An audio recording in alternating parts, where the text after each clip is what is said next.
कैसे देखते हैं इसको? विपक्षी तो लगातार आरोप लगा रहे हैं कि 8.5 साल बीत चुके हैं, 1 इंच नहीं मेट्रो आगे बढ़ी थी और अब ये चुनाव से पहले नया जुमला फेंका गया है। सर, मेट्रो के अलावा एक और बड़ा प्रोजेक्ट है RRTS, ये कब शुरू होगा सर? मेरठ के अंदर तो इसका ट्रायल शुरू हो चुका है, जबकि हरियाणा के अंदर ये प्रोजेक्ट काफी देरी से चल रहा है। इसकी जड़ पे जाना पड़ेगा कि दुर्भाग्य से गुड़गांवा अनप्लान्ड तौर के ऊपर डेवलप हुआ और जो उनके बरसाती नाले थे, उनका जो पानी जाया करता था ड्रेन नंबर 8 के अंदर, वो सारे के सारे कवर हो गए, या तो सड़कों से हो गए या उसके कॉलोनीज कट गए। तो रास्ता तो अपना रास्ता ढूंढेगा ही ना। सर, आपने हमेशा दक्षिण हरियाणा के मुद्दों को पुरजोर तरीके से उठाया है। काफी तल्ख लैंग्वेज भाषा भी रहती थी इसको लेकर आपकी। क्या लगता है कि दक्षिण हरियाणा के तमाम मुद्दे मुख्यमंत्री मनोहर लाल के नेतृत्व में सॉल्व आउट हो रहे हैं? गुड़गांव में अभी 2 दिन पहले ही पचगांव चौक के ऊपर एक शराब कारोबारी पर फायरिंग की गई थी सर। लॉरेंस बिश्नोई का लगातार दायरा दक्षिण हरियाणा की तरफ बढ़ रहा है।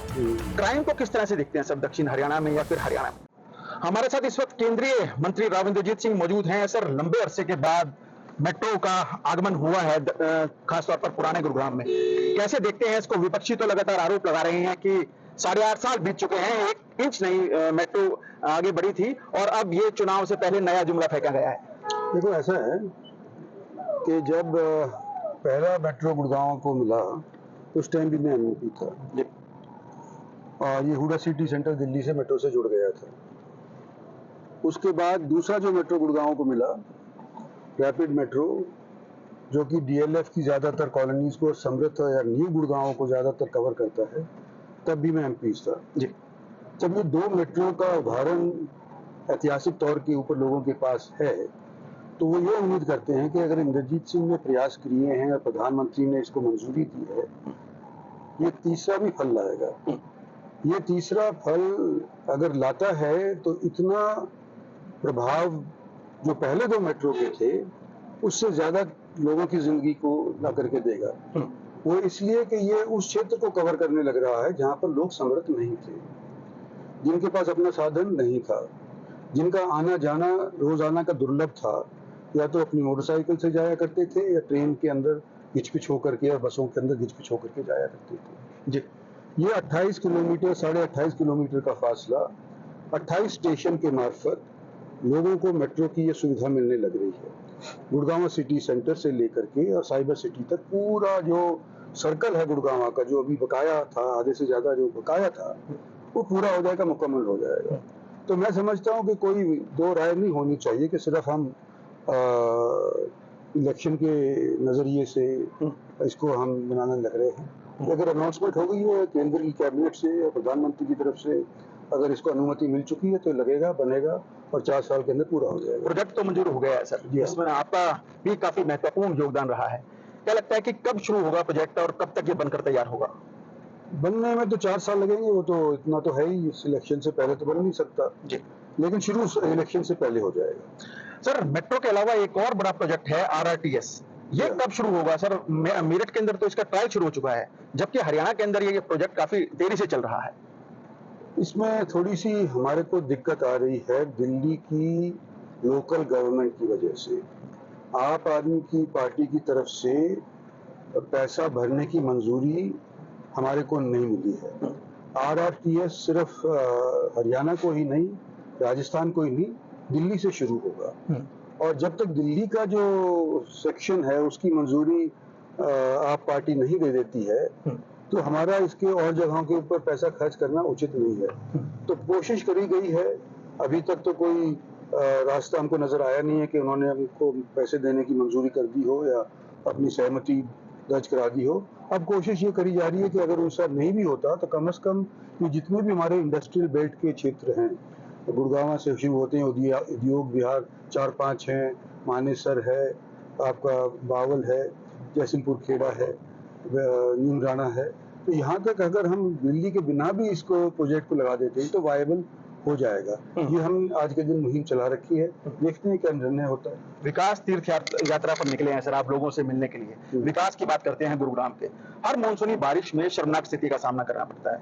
अभी आपने कुछ दिन पहले ही नगर निगम के अधिकारियों की बैठक ली थी, GMD के अधिकारियों की बैठक ली थी। क्या कुछ आपकी तरफ से आदेश जारी किए गए हैं, निर्देश जारी किए गए हैं कि इस मानसूनी बारिश में शर्मनाक स्थिति का सामना ना करना पड़े? देखो, सबसे पहले तो जो इसकी जड़ पे जाना पड़ेगा कि दुर्भाग्य से गुड़गांव अनप्लान्ड तौर के ऊपर डेवलप हो रहा है, और जो उनके बरसाती नाले थे, उनका जो पानी जाया करता था ड्रेन नंबर 8 के अंदर, वो सारे के सारे कवर हो गए, या तो सड़कों से हो गए या उस पर कॉलोनीज कट गई। तो रास्ता तो अपना रास्ता ढूंढेगा ही ना। कई जगह के पानी को एक जगह भेजना ड्रेन नंबर 8 के मार्फत या ये बादशाहपुर ड्रेन के मार्फत बड़ा कठिन काम है जी। तो कई सालों से लोगों ने प्रयास किया है, लेकिन अभी तक पूरी तरह से सफलता हमारे को नहीं मिली है। हमें आदेश ये किए हैं, एक तो ये डिसल्टिंग करवाई जाए, और जो प्लास्टिक वगैरह लोग फेंक देते हैं ड्रेन्स के अंदर, उसको निकलवाया जाए। जो वाटर हार्वेस्टिंग के योजनाएं हमने बनाई हैं उनको क्लीन करा जाए, ताकि पानी कम से कम जज्ब तो हो जाए। तो ये सारे के सारे आदेश हमने दिए हैं, और उम्मीद करते हैं कि ये जो पानी हमारा जो जा रहा है ड्रेन नंबर 8 के अंदर, ये पानी ट्रीट हो करके और उन क्षेत्रों को सैराब करे जहाँ पर आज के दिन पानी की किल्लत है। जैसे दमदमा झील है, यहाँ पर हम पानी ले जाना चाह रहे हैं, ट्रीटेड वाटर को, गुड़गांव का ट्रीटेड वाटर होता है जी। जैसे मेवात क्षेत्र है, इसके अंदर हम ट्रीटेड वाटर को ले जाना चाहते हैं। और आने वाले समय के अंदर योजना इस तरह की भी बन रही है कि खेती बाड़ी के लिए बीज पानी का इस्तेमाल किया जाए। तो इसमें थोड़ा सा समय लग रहा है, और जैसे मैंने पहले कहा कि 3 साल जो हमारे इस सरकार के थे वो तकरीबन बेकार हो गए, क्योंकि कोविड आ गया, और कोविड की वजह से मतलब काम में बढ़ा। अच्छा सर, मोदी सरकार को 9 साल हो चुके हैं जी। आप जनता के बीच में निकले हैं, क्या कुछ मुद्दे लेकर निकले हैं? क्या जनता से भी जानना चाह रहे हैं कि अगला चुनाव किन मुद्दों पर लड़ा जाए सर? देखो, जनता का एक तो नेशनलिज्म के ऊपर तो हमारा नेशनल प्लैंक तो है ही जी। जो नेशनलिस्ट पार्टियों के अंदर अगर देखा जाए तो भारत की साथ किसी पार्टी ने अगर उभारी है विश्व के अंदर, तो हमारी भारतीय जनता पार्टी की सरकार ने, प्रधानमंत्री नरेंद्र मोदी ने उभारी है। लेकिन जो लोकल मुद्दे हैं वो भी बराबर की अहमियत रखते हैं।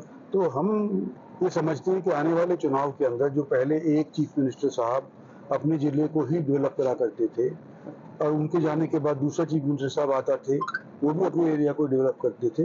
तो हमारी इस पार्टी, बीजेपी की पार्टी की सरकार ने कोशिश ये की है जितना भी फंड अवेलेबल है हमारे को, उसको इक्वल तौर के ऊपर बांट करके और डेवलपमेंट सब क्षेत्रों के अंदर करी जाए। अच्छा, बीते आप जो 2024 का चुनाव है, राविंद्रजीत सिंह कहाँ से लड़ने वाले हैं?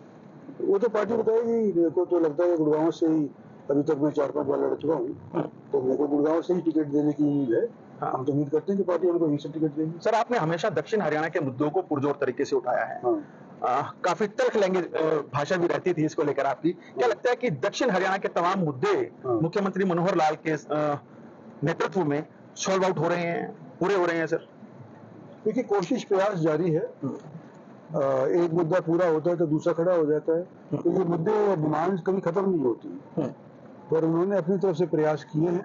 संतुष्टि कितनी प्राप्त हुई है ये तो जब इलेक्शन आएगा जब पता चलेगा। गुड़गांव में अभी 2 दिन पहले ही पचगांव चौक के ऊपर एक शराब कारोबारी पर फायरिंग की गई थी सर। लॉरेंस बिश्नोई का लगातार दायरा दक्षिण हरियाणा की तरफ बढ़ रहा है। क्राइम को किस तरह से देखते हैं सर, दक्षिण हरियाणा में या फिर हरियाणा में? दक्षिणी हरियाणा में तो पहले क्राइम होता ही नहीं था जी। गुड़गांव में छोटा सा एक शहर था, यहाँ लोग मालदार नहीं थे। अब जहाँ पैसा आ गया, यहाँ पे साइबर सिटी बन गई है, यहाँ पर इंडस्ट्रियलिस्ट आकर के बस गए हैं। दिल्ली की निस्बत आज के दिन यहाँ पर इस तरह की जेंट्री है जो दिल्ली से भी बेहतर गिनी जाती है। तो जहाँ पैसा होता है, जमीन के भाव जो आसमान छू रहे हैं, तो वहाँ पर ये गुंडे एलिमेंट भी आ जाते हैं। और गुंडे एलिमेंट हरियाणा के दुर्भाग्य से गुड़गांव के अंदर भी प्रवेश कर गए हैं। तो कोशिश हो रही है कि भाई इनको खुबे लाइन लगाया जाए, और जिस तरह से यूपी के अंदर काबू पा लिया गया है, मैं उम्मीद करता हूं कि हरियाणा के अंदर अगर सख्त कदम उठाए जाएं तो यहाँ पर भी काबू पाया जा सकता है। रैली करने जा रहे हैं सर 25 तारीख को, क्या कुछ रैली है, क्या कुछ तैयारियां हैं रैली की सर? वो रैली का तो केंद्र की तरफ से ये है कि भाई 2-3 साल से हम ठंडे बैठे थे कोविड की वजह से जी। तो अब आप रैली करें, हर एक हल्के के अंदर हो रही है, मेरे हल्के के अंदर भी, हर एक एमपी के हल्के के अंदर रैली हो रही है। जहाँ पर केंद्रीय मंत्री जैसे कि मैं हूँ या कृष्ण पाल जी हैं, तो वहाँ पर शायद केंद्रीय मंत्री दूसरा कोई नहीं आएगा। दूसरे जो हमारे 8 एमपी हैं, उनके क्षेत्र के अंदर केंद्र का कोई ना कोई एमपी डेलीगेट किया जाएगा। डिफेंस यूनिवर्सिटी को लेकर क्या कुछ तैयारियां हैं सर? काफी बार आपने ये मुद्दा उठाया, लेकिन अब तक शुरुआत नहीं हो सकी। डिफेंस यूनिवर्सिटी का पार्लियामेंट का चलना भी बड़ा कठिन रहा है इन दिनों के अंदर, क्योंकि डिफेंस यूनिवर्सिटी सिर्फ एक पार्लियामेंट एक्ट के माध्यम से ही स्थापित हो सकती है, तो ये अभी तक पारित नहीं हो पाई है। तो हम उम्मीद करते हैं कि इस बार भी हमने अपने जो प्रभारी हैं विप्लव देव से भी बात करी है, मोदी जी से भी बात करी है, और उससे भी बात करी है कि अगर ये पारित हो जाता है तो हमारा पुराना ये वायदा जो है ये अधूरा है, ये पूरा हो जाए। शुक्रिया सर। तो ये हमारे साथ केंद्रीय मंत्री राविंद्रजीत सिंह थे, जो कि विकास तीर्थ यात्रा पर निकले हैं। तमाम वो मेट्रो स्टेशन जो इस रूट से जुड़ेंगे, 28 मेट्रो स्टेशन यहाँ पे बनाए जाने हैं। इन तमाम 28 मेट्रो स्टेशन पर केंद्रीय मंत्री जा रहे हैं, लोगों से मिल रहे हैं और 2024 की तैयारी में जुट चुके हैं। कैमरामैन जितेंद्र शर्मा के साथ नीरज वशिष्ठ, गुरुग्राम, हरियाणा तक।